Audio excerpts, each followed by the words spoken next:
최근 사이버 공격을 당해 시스템이 마비된 루리 아동병원의 유출 데이터가 온라인에서 판매되었다는 주장이 나왔습니다. 너비 약 800m의 초대형 토네이도가 중서부 지역을 강타하면서 3명이 사망하고 부상자가 속출하는 등 많은 피해가 발생하고 있습니다. 카밀라 해리스 부통령이 역대 대통령, 부통령 중 최초로 낙태 서비스를 제공하는 의료기관을 방문했습니다. 세계 최대 전자상거래 업체 아마존이 오는 20일부터 대규모 할인 행사를 진행합니다. 틱톡 금지 법안이 하원을 통과한 가운데 스티브 무누신 전 재무장관이 틱톡 인수에 관심이 있다고 밝혀 눈길을 끌고 있습니다. 시카고 한 가족의 무선 계정이 해킹되면서 뱅킹 앱을 포함한 모든 스마트폰의 기능을 잃어 생활의 불편함과 금전적 손해를 입은 것으로 알려지고 있는데요. 예방법은 무엇일까요? 일리노이 레몬트시에서 3년 간격으로 ACT 만점을 받은 자매가 있어 화제입니다. 파킨슨병에 대한 실질적인 정보를 교환하고 증상에 따른 치료법과 예방법 등을 공유하는 모임이 있는데요. 관계자들을 만나 이야기를 나눠봤습니다. 시카고 홍역 환자가 어제 2명 추가돼 이날 현재 모두 12명으로 늘었습니다. 대표적인 진보 정치인인 버니 샌더스 상원 의원이 주 4일 근무 법안을 발의해 주목됩니다. 미 정부가 삼성전자에 60억 달러 이상의 보조금을 지원할 계획인 것으로 전해졌습니다. 스웨덴 가구업체 이케아가 전 세계적인 인플레이션 완화 및 운송비 하락 추세를 반영해 추가 제품 가격 인하에 나섭니다. 이상 이 시각 주요 뉴스입니다.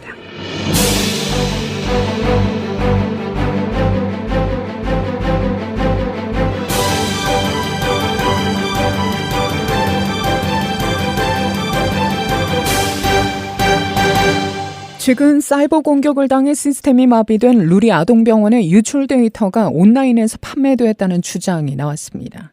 MBC 시카고가 어제 보도한 바에 따르면 루리 아동병원은 최근 병원에 대한 사이버 공격으로 도난당한 것으로 알려진 정보가 온라인에서 판매되었다는 주장에 대해 조사 중이라고 밝혔는데요. MBC 시카고는 자체 입수한 게시물을 인용해 랜섬웨어 해커 그룹 리시다가 최근 루리 아동병원에서 입수한 데이터를 판매했다고 주장했다고 밝힙니다. MBC 시카고는 이 게시물이 사이버 보안회사 체크포인트 소프트웨어의 인증을 받았다고 설명했습니다. 이에 대해 병원 측은 리시다라고 주장하는 개인이 루리 아동병원에서 탈취했다는 데이터를 판매했다고 주장한 것을 알고 있다며 내부 및 외부 전문가 또 법 집행기관과 긴밀히 협력해 이러한 주장을 적극 조사하고 있다고 말했습니다. 병원 대변인은 적절한 시점에 업데이트 사항을 공유할 예정이라고 덧붙였습니다. 너비 약 800m의 초대형 토네이도가 미 중서부 지역을 강타하면서 3명이 사망하고 부상자가 속출하는 등 많은 피해가 발생하고 있는데요. 어제 AP통신 등에 따르면 인디애나와 오하이오, 켄터키주 등의 토네이도가 상륙해 인디애나주 웬체스터의 주택단지에서 3명의 사망자가 나왔습니다. 건물과 주택 피해도 상당한 것으로 밝혀졌는데요. 국립기상청은 이날 토네이도의 경로에 있는 해당 지역에 경보를 발령했습니다. 이후 피해 주민들을 위한 대피소가 열렸고 당국은 실종자들을 수색하고 있다고 전했는데요. 정전 현황 집계 사이트 파워 아우티지에 따르면 오하이오주에서는 이날 3만 5천여 가구의 전기가 끊겼고 켄터키주에서는 1만 9천여 가구, 또 인디애나주에서는 만여 가구의 전기가 끊긴 것으로 집계됩니다. 이번 재난으로 인해 많은 부상자가 발생한 것으로 파악됐지만 부상의 정도나 또 피해 규모는 확실하지 않은 것으로 전해졌습니다. 카밀라 해리스 부통령이 역대 대통령, 부통령 중 최초로 낙태 서비스를 제공하는 의료기관을 방문했는데요. CNN 등에 따르면 해리스 부통령은 어제 미네소타를 방문해 이른바 생식의 자유를 위한 싸움이라는 슬로건으로 총 6개 일정을 소화했습니다. 이들 일정에는 가족계획 클리닉 방문도 포함되어 있었는데요. 미국 대통령이나 부통령이 임신 중절 서비스를 제공하는 의료기관을 방문한 건 이번이 역사상 처음입니다. 해리스 부통령은 이 자리에서 내가 이곳에 온 이유는 이 문제가 보건 위기이기 때문이라며 이런 의료기관이 문을 닫아야만 한다는 것이 이 보건 위기의 한 부분이라고 설명했습니다. 이날 해리스 부통령이 방문한 임신중절 의료기관 앞에는 임신중절은 보건이 아니다라고 적힌 팻말을 든 시위대 20여 명이 모여 있었는데요. 해리스 부통령은 반대자를 극단주의자라고 했습니다. 11월 대선을 앞두고 조 바이든 대통령과 민주당은 임신 중절 문제를 주요 의제로 부각하고 있죠. 특히 2022년 보수 우위 연방대법원이 여성의 임신 중절 권리를 인정한 로데 웨이드 판례를 뒤집은 점에 주목합니다. 세계 최대의 전자상거래 업체 아마존이 오는 20일부터 대규모 할인 행사를 진행합니다. 이번 행사는 25일까지 엿새간 북미 지역에서 열립니다. 아마존이 봄에 대규모 할인 행사를 하는 것은 이번이 처음입니다. 아마존은 2015년부터 매년 여름과 가을에 유료 회원들을 대상으로 한 대규모 할인 판매 행사 프라임데이를 진행해왔죠. 그동안 여름에 한 차례 열려오던 할인 행사는 2022년과 2023년에는 여름과 가을에 한 차례씩 두 차례 열립니다. 이번 행사는 유료 회원을 대상으로 하던 기존 행사와 달리 유료 회원을 포함해 모든 고객을 대상으로 합니다. 아마존 유료 회원은 미국에서 한 달에 $15, 연간 $139를 내야 합니다. 여기에는 무료, 빠른 배송, 또 비디오 스트리밍 이용 등이 포함됩니다. 행사 기간도 그동안 프라임데이에서 대개 이틀씩 해오던 것을 이번에는 엿새 동안 대폭 늘렸는데요.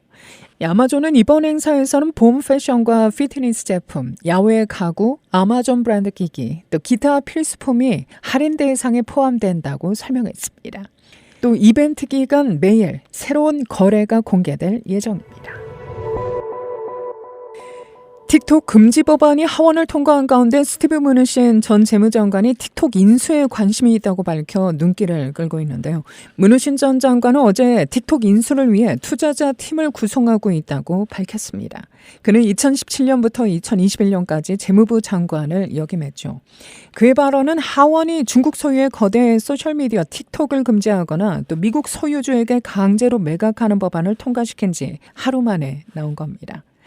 므누신 장관은 이날 오전 MBC와의 인터뷰에서 틱톡은 훌륭한 사업이며 인수그룹을 구성할 것이라며 틱톡이 수익성이 없을 것 같지만 엄청난 가치가 있다고 덧붙였습니다. 그는 기존 미 투자자들에게 틱톡 지분을 롤오버할 수 있는 옵션을 제공하겠다고 말했지만 어떤 기업도 10% 이상의 지분을 보유할 수 없을 것이라고 강조했는데요. 틱톡의 미국 기업 인수가 가능하지 않다는 지적도 있습니다. 중국 정부는 틱톡을 민감한 기술로 간주하고 있으며 관계자들은 외국 소유주에게 수출하는 강제 매각에 반대할 것이라고 밝혔습니다. 므누신 전 장관은 중국이 미국 기업이 중국에서 이런 기업을 소유하는 것을 허용할 리가 없다면서도 중국 정부가 기술 이전 없이 틱톡의 판매를 허용할 수 있는 해결책을 찾고 있다고 언급했습니다. 한 가족의 무선 계정이 해킹되면서 뱅킹 앱을 포함한 모든 스마트폰의 기능을 잃어 생활의 불편함과 또 금전적 손해를 입은 것으로 알려졌는데요. 예방법은 무엇일까요? ABC7 시카고 보도에 따르면 시카고 교회에 거주한 마이크 씨는 아내와 함께 공유 중인 모든 소셜미디어 계정 및 아마존 등 쇼핑 앱과 로빈훗과 암호화폐 앱인 코인베이스와 같은 투자 앱 접근이 차단되면서 보유 중이던 금액을 모두 잃은 것으로 전해졌는데요. 이메일 사용 또한 차단됐습니다. 마이크 씨의 아내인 피해 여성의 경우 그가 추가하지 않은 앱이 휴대폰에 추가되는가 하면 자신도 모르는 전화번호가 저장되는 등의 불편을 겪고 있지만 새로운 인증을 위한 액세스조차 할 수 없는 상황이라고 합니다. 하지만 이 휴대폰 통신업체인 크리켓 와이어레스에 대응해 더욱 실망했다는 마이크 씨는 고객 서비스 헬프라인에 전화해봤지만 전화할 때마다 심 교환 사기라고 알려진 피해를 입었다고 밝힐 뿐 아무도 우리를 도와줄 수 없고 또 이에 대해 어느 누구도 알 수 없다고 말했다고 토로했습니다. 심 교환 사기는 범죄자들이 고객의 폰 계정에 접속해 해당 번호와 정보를 자신의 전화로 옮기기 위해 계정 핀이나 기타 개인정보를 탈취하는 겁니다. 크리켓은 심 교환을 방지하는 데 도움이 되는 조치를 취하고 있으며 우리는 이러한 문제를 심각하게 받아들이고 있다며 이러한 유형의 범죄를 예방하기 위해 법 집행기관, 업계 및 소비자와 긴밀히 협력하고 있다고 전했습니다. 전문가들은 범죄자들은 다크웹에서 과거 다른 계정에 사용했던 개인정보는 물론 핀까지 얻어낼 수 있다며 자신을 보호하려면 핀을 정기적으로 변경하고 핀이 생년월일과 같은 소셜미디어에서 자신을 해킹할 때 쉽게 알아낼 수 있는 정보가 아닌지 확인할 것 등을 당부했습니다.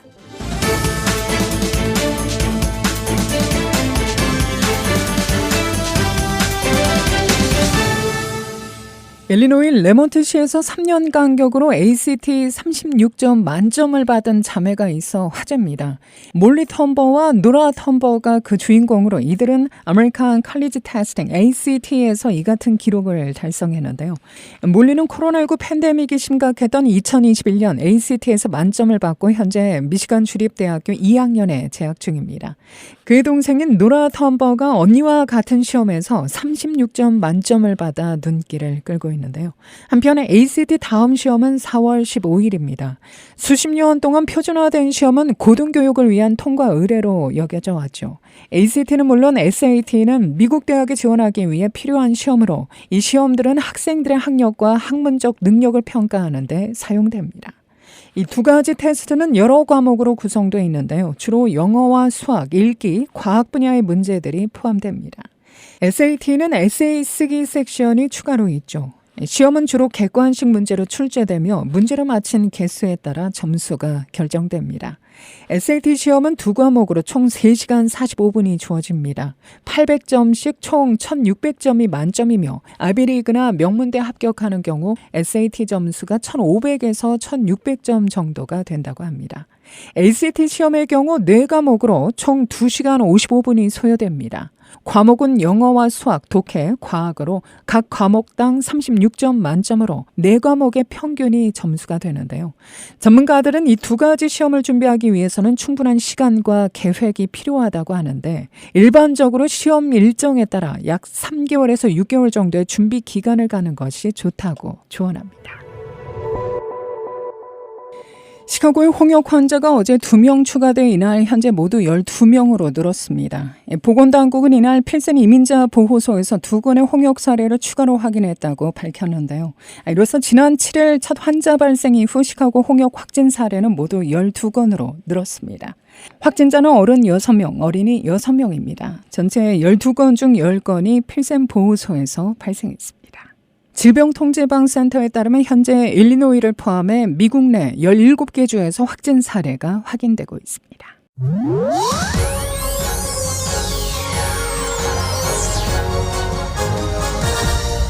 뇌신경계 퇴행성 질환인 파킨슨병은 3대 노인성 질환으로 인구 고령화에 따른 발병률도 점차 높아지고 있죠. 하지만 질환에 대한 인식이 낮아 뇌졸중 치매로 오인되기도 하는데요.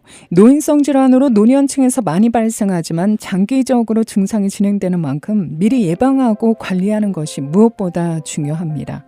이에 대한 실질적인 정보를 교환하고 증상에 따른 치료법과 예방법 등을 공유하는 모임이 있죠. 시카고 파킨슨 모임의 김기란 신임 디렉터와 정현지 총무를 만나 이야기를 나눠봤습니다. 지난해 9월 이 단체에 조인한 김 신임 디렉터는 재미시카고 한인간호사협회 전 회장을 역임했으며 현 이사장으로도 활동 중입니다. 전직 간호사로서의 전문적 지식과 정보를 총동원해 보다 효과적인 조직 구성과 프로그램 활성화를 위해 노력할 것이라고 말했습니다. 전문직이 아님에도 불구하고 가족이라는 끈과 그 파킨슨 환우들을 위해서 애쓰는 봉사자들의 모습에 제가 감동을 받고 그냥 대표 자리를 허락하게 되었습니다. 제가 더 열심히 노력을 해서 일단 조직을 만들 계획이고요. 같은 봉사자들이 본인들도 직책을 가지고 제 욕심으로는 이사도 만들어서 굉장히 기대를 하고 있죠. 우리 김기란 선생님 오셔가지고 더 확장시키고 이제 파킨슨 환자들을 위한 모임에 더 이제 충실한 이제 좋은 것들을 드릴 수 있는. 김 디렉터는 차세대들에게도 단체의 역할과 의미를 홍보하고 적극적인 참여를 독려할 예정이라고 밝혔는데요. 정 총무에 따르면 향후 계획된 월별 정기 강연 내용도 다양합니다. 성대운동과 음악치료를 비롯한 격월 프로그램을 비롯해 5월까지 강사 섭외가 마무리된 상태입니다. 앞으로 간호사협회 차세대들에게도 정말 이걸 널리 알려서 저의 역할을 이분들에게 전담하고 싶은 마음이에요. 운동 프로그램하고 성대 운동이라고 해가지고 음악 치료 이제 두 가지를 병행하는데 이거는 이제 격달로 정해졌어요. 강사님들을 초청하는 거는 이제 우리 김기란 디렉터께서 이제 하실 일인데 벌써 5월달까지 스케줄 강사 스케줄들이 다 이제 정해져 있어서. 파킨슨병은 주로 손발이 떨리고 몸이 뻣뻣해지는 증상이 주를 이루나 떨림 외에 파킨슨병으로 나타날 수 있는 증상은 다양하다고 하죠. 정 총무는 병증을 완화시키기 위한 방법 중 타지 운동의 중요성을 강조하기도 했습니다. 그러니까 몸을 많이 이렇게 늘리는 거죠. 서서 스트레칭을 하면서 타이칭 강사가 또 이제 초청이 돼서 중국 분인데 그분이 봉사해 주시겠다 해서 또 음악은 이제 피아니스트가 오셔서 이제 또 4월 달에 해 주실 거고 플로리다에서 김윤정 교수님이라고 영어로 스피치 힘드신 우리 한인들을 위해서 그란트를 받아서 지금 준비 중에 있어요. 그래서 김윤정 교수님하고 시카고에 계신 이은정 교수님 두 분이 오셔서 이제 시간을 쓰실 거고 4월에 5월 달에는 우리 간호협회에서 이제 오셔가지고 간식도 준비해 주시고 건강 검진도 해 주시고 또 이제 강의해 주실 이제 그런 또 예정. 2013년 시카고에서 처음 발족된 파킨슨 모임은 캘리포니아와 메릴랜드, 아틀란타 등 그 활동 영역을 확장하고 있는데요.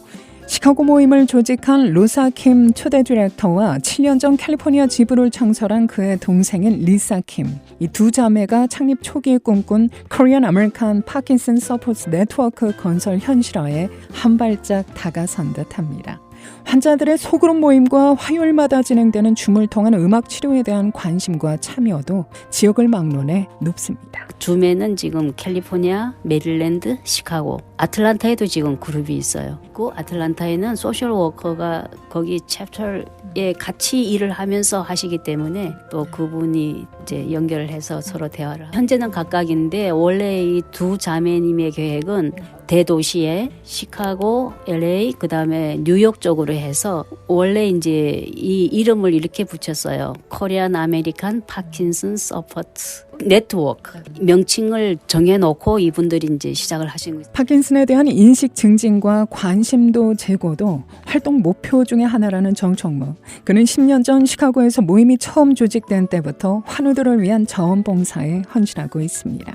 환우들에게 그가 당부하는 것은 무엇일까요? 약을 먹어야지만 운동도 하실 수 있고 움직이실 수가 있어요. 왜 그런가? 근육이 경직이 되기 때문에 파킨슨 병이라는 게 도파민 부족으로 오는 현상이기 때문에 성대 운동, 음악 치료하는 이유도 이 근육이 굳어지기 때문에 음식이 기도로 바로 넘어가요. 그래서 돌아가신 분도 있거든요. 혀 운동하는 거 이런 것들을 많이 이제 하시고 그래서 저희가 모임에 오면은 이제 그런 것들을 강조하죠. 시카고 한인 파킨슨 모임은 매월 둘째 주 토요일 오전 10시 알링턴 하이츠에 소재한 시니어 센터에서 열립니다. 많게는 20명의 환우와 가족, 5명의 자원봉사자가 참여해 정기적으로 모임을 갖고 정보를 나누고 있는데요. 관련한 보다 자세한 정보는 정현지 총무 847-912-8323으로 문의하시면 됩니다. 무엇보다도 같은 어려운 병이기에 서로 위로를 많이 이제 받게 됩니다. 인포메이션을 서로 주고받고 이제 직접 경험하신 환자와 가족들은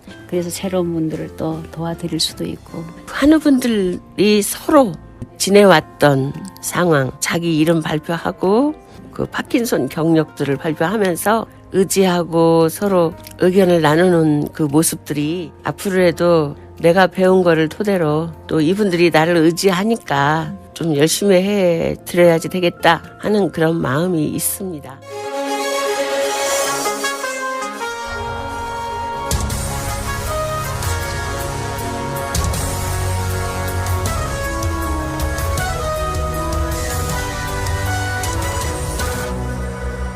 미의회의 대표적인 진보 정치인인 버니 샌더스 상원 의원이 주 4일 근무 법안을 발의해 주목됩니다. 법안은 추가 근무 수당의 기준이 되는 표준 근로시간을 기존 주 40시간에서 32시간으로 4년에 걸쳐 낮추는 내용을 담고 있는데요. 또 주 32시간 근무에도 기존의 급여나 혜택을 줄이지 못하게 하고 하루 8시간 넘게 일하면 급여의 1.5배를 지급하는 내용 등도 포함됐습니다. 하지만 의회 전문 매체인 더 힐은 법안이 샌더스 의원이 위원장을 맡고 있는 상원 노동위원회에서 논의되었지만 공화당의 강한 저항에 부딪혔다고 보도했는데요. 주 32시간을 의무화하면 급여를 시간당 최소 25%는 더 올려야 한다며 소상공인과 영세 사업자들이 큰 타격을 입게 된다고 반박했습니다. 오늘과 내일 시카고 이루원 다소 바람은 강하게 불겠으나 대체로 맑고 화창한 날씨 이어질 것으로 예보됩니다. 낮 최고 52도, 밤 최저 36도. 토요일인 내일 예상되는 낮 최고 기온은 57도, 밤 최저 기온은 37도. 모레 주일 낮 최고 41도, 밤 최저 30도가 전망됩니다. 이상으로 데일리 뉴스를 마칩니다. 진행의 김수현이었습니다. 오늘도 하나님의 큰 위로와 축복이 함께하기를 소망합니다.